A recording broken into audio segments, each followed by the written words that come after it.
Holy crap. Now that is how you end a pay-per-view. Ladies and gentlemen, this is my Survivor Series 2012 pay-per-view review. I gotta say, overall for the whole show, I honestly liked it. I thought it was a good show. Was it great? No. Was it horrible? No, but it can go either way from people. I think people can think it's like an okay show, but I thought it was good. I enjoyed it for what it was worth. Now, the first thing we saw was a pre-show. We saw Ziggler talking to his team. His team was and going at it, and everything. He announces that David Otunga, of all people, will be the replacement for Cody Rhodes. Yay. And, yeah, whatever there. Then you go into 3MB versus Santino, Marella, and Zack Ryder. They changed it from Justin Gabriel and Tyson Kidd to Santino and Zack, which I actually was kind of glad about because I was hoping that Gabriel and Kidd were on the main card instead of the pre-show, so that was a good thing. That match, overall, nothing special. 3MB basically just dominated Santino and Ryder the entire time. And Mahal got the pin for 3MB when he hit his finisher on Zack Ryder. So that was whatever match there. By the way, Heath Slater and Jinder Mahal represented 3MB, in case anyone was wondering. Next, we have Josh Matthews interviews R-Truth, but he does this whole thing where he's interviewing not R-Truth, Little Jimmy, and R-Truth's like, who are you talking to? There's no one there. He's like, Little Jimmy's like, there's no imaginary people here. He's like, Little Jimmy's right here. He was in the bathroom, basically trying to make Matthews look crazy in the thing, which was kind of dumb, but R-Truth ended up saying he's going to be the next US champion, whatever. Then we're going to the main show. We start off with a bonus traditional Survivor Series elimination match. Brodus Clay, Justin Gabriel, Tyson Kidd, Cara, and Rey Mysterio versus Tensai, Primo, Epico, and the Primetime Players. Overall, I gotta say, this was a really, really fun match. I was honestly really into this. A lot of action. It was just very fun. Really good pace match.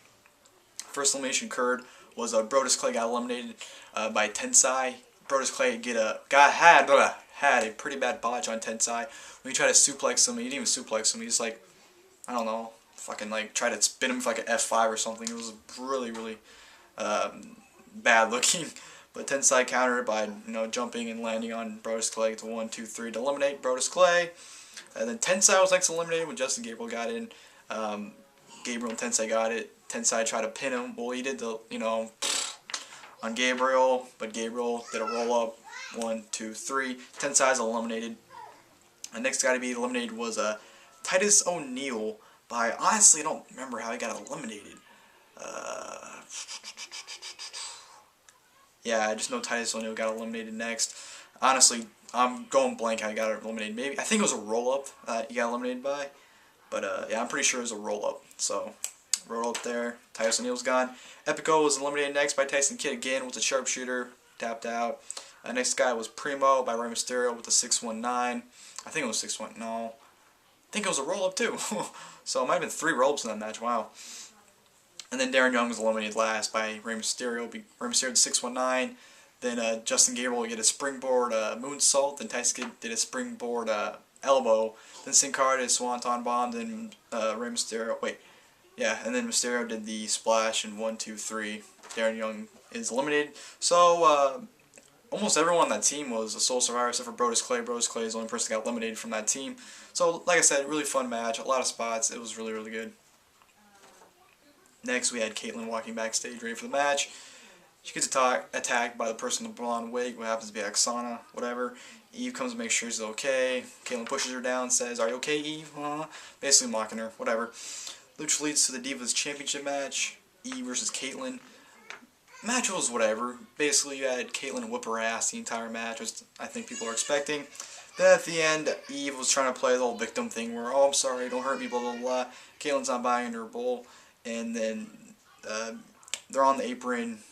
Eve moves the apron mat, so Kaitlyn falls. Gets back in the ring. Eve hits the neck breaker. 1, 2, 3. Eve retains the Divas title. Nothing special there. Team Foley backstage arguing. Foley saying they need to be a unity. And basically, they're all arguing, just like Ziggler's team was earlier, so nothing special there. Next, going to the United States Championship match. Antonio Cesaro versus R-Truth.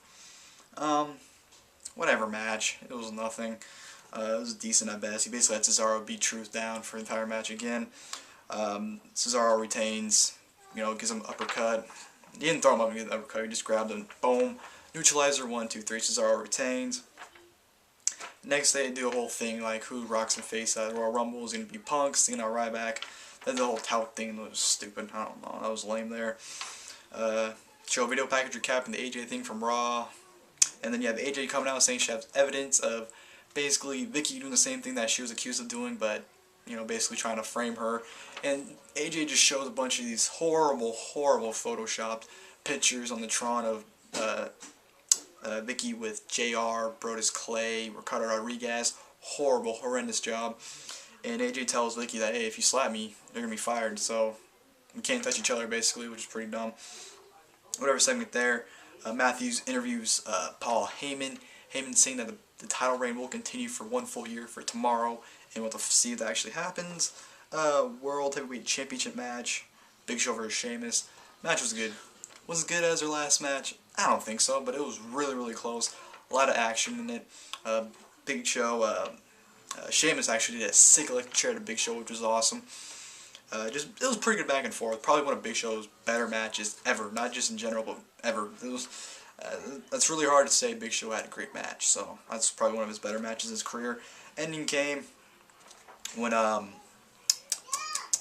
fucking Sheamus went for the bro kick. When he went for it, Big Show pulled the referee, Scott Armstrong. So boom, referee got bro kicked. Sheamus is trying to make sure he's okay with all the referees and EMTs coming to check on him. From out of nowhere, Big Show hits a knockout punch on Sheamus. 1, 2, 3. Big Show retains the World Heavyweight Championship. But one of the referees reverses it and say that Sheamus wins the match via disqualification. So regardless, Big Show retains the title, which I thought was dumb. And then after the match, Sheamus beats Show down with a bunch of chairs all the way up to the ramp, just beating the holy hell out of him with the chair. And then goes for one more shot, and Big Show's like, please don't. Sheamus is like, okay, I won't do it. Turns around, bro kick, and basically setting up a chairs match at TLC, which I think it's pretty obvious is going to happen now. So a good world title match. We go on to the next traditional Survivor Series elimination match, Team Foley versus Team Ziggler. You guys already know the participants. The match was definitely the worst of the two. I mean, I'm not saying it's like a bad match, but it just wasn't as good as the first one. The first guy eliminated was Damien Sandow, which I was kind of mad about. I was really hoping David Otunga got out first because I hate David Otunga. He sucks. Sandow got eliminated. He tried to leave the ring. Kane brought him back. Tagged himself in because Daniel Bryan was the first guy in. Gives Sandow a choke slam. 1, 2, 3. Sandow's eliminated. Kane was next to be eliminated when him and Daniel Bryan were arguing. And Ziggler took the opportunity. Hit him with the zigzag. 1, 2, 3. Kane's eliminated. David Otunga was next eliminated by Daniel Bryan when Daniel Bryan had the no lock on him and David Otunga tapped out like a little bitch that he is. Kofi was next eliminated by Wade Barrett with the souvenir elbow. I refuse to call it the bullhammer. The bullhammer just sounds dumb. The souvenir elbow. Remember that. Daniel Bryan was next eliminated by Alberto Del Rio via the cross arm breaker. Fuck you, Del Rio. Wade Barrett was next eliminated by The Miz with the Skull Crusher finale. Then The Miz was next eliminated by Alberto Del Rio when Miz was on the ropes and Del Rio hit his kick the back of the skull. Pulled him down, held his leg down, so there's basically no possible way he could get kicked out. 1, 2, 3, Miz is eliminated. Del Rio was next eliminated by Randy Orton when he hit the RKO on Del Rio, I believe. Yeah, I'm pretty sure he hit RKO on Del Rio and got the 1, 2, 3 eliminated him. So it went down to Orton and Del Rio, not Orton Del Rio, Orton Ziggler. Orton tried to hit RKO on Ziggler. Ziggler grabbed the ropes and pulled back. Hit zigzag 1, 2. Orton kicked out. And then Orton hit him with a DDT, signature DDT. Orton's going for the punt kick as he's running for it. Ziggler pops up. Super kick to Orton. 1, 2, 3. Team Ziggler wins with Dolph Ziggler being the sole survivor. I was hoping for Team Ziggler to win. But I thought they were going the direction with Miz going to be the sole survivor winning the match for the team because he's the last guy on it. So it didn't make sense for me to have Miz get eliminated the second to last. If it was up to me, I would have had Miz be the last guy to get eliminated. But I don't know if they're going with Miz. I honestly thought they would have Miz be the sole survivor, but I guess that wasn't the case. So Team Ziggler wins. Good match, like I said. We're going to the main event. Triple threat match for the WWE Championship. CM Punk versus Ryback versus John Cena. The match was good. It was a good triple threat. I'd probably put it in the same rank as the SummerSlam triple threat. It wasn't fantastic or anything. It was, I don't know. It was interesting to see Ryback and Cena go at it. Cena did the shoulder blocks and Ryback just got back up like nothing happened. It was pretty funny. Punk ran. He basically tried to get the hell out of it in the beginning of the match. And it was a weird match, I'd say. You You actually saw Ryback and Cena team on Punk. You saw Cena and Punk team on Ryback, which I thought was interesting. They actually gave him a suplex through the table, and Ryback was out of the match, basically until the end of it. And then Cena and Punk went at it. You know, Punk hit a GTS, Cena kicked out. Cena hit an AA, Punk kicked out.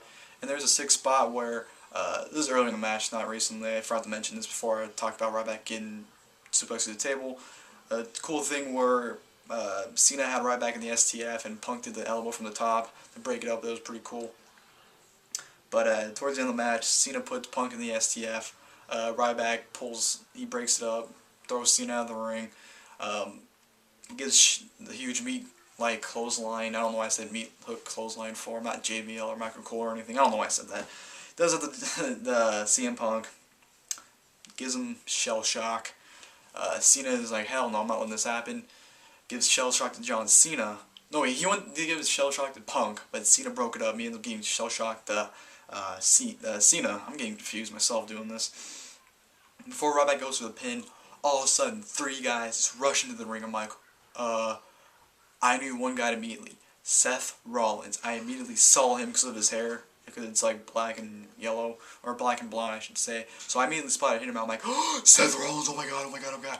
Then I see Dean Ambrose. I'm like, oh, holy shit, Dean Ambrose. Oh my god. Because as we all know, everyone's been jizzing about when Dean Ambrose is going to debut. So he finally debuted for everyone to shut up. And then there's a third guy, Roman Reigns, who I don't really know much about. I know he was leaky on FCW, but he was kind of the wild card of 3. It was like, why is he there for? Like, these two are people they love, and this guy is just there, I guess. But they attack Ryback. They freaking powerbomb him through the Spanish announce table, which is awesome. They evacuate. Punk pins Cena. 1, 2, 3. CM Punk retains the WWE Championship. Oh my god, everyone just jizzed their pants in that moment. That was an awesome moment. Punk will reach 365 days tomorrow night, or tomorrow in general, so he'll be WWE Champion for a full year. Everyone's open for that. I'm glad it's happening. I want to know how long this video's been going on. I feel like I rushed this. I'm 12 minutes. That's pretty decent for this. That's pretty good length for this video, I should say, because honestly, there wasn't much to talk about this pay-per-view. It was just good. You know, there's not a lot of things to say, like, oh my god, this is a great moment. Basically, the end of the pay-per-view was a phenomenal moment. I think everyone was looking forward to. But overall, Survivor Series, I'd say it's a good show. I honestly like the show. It was good.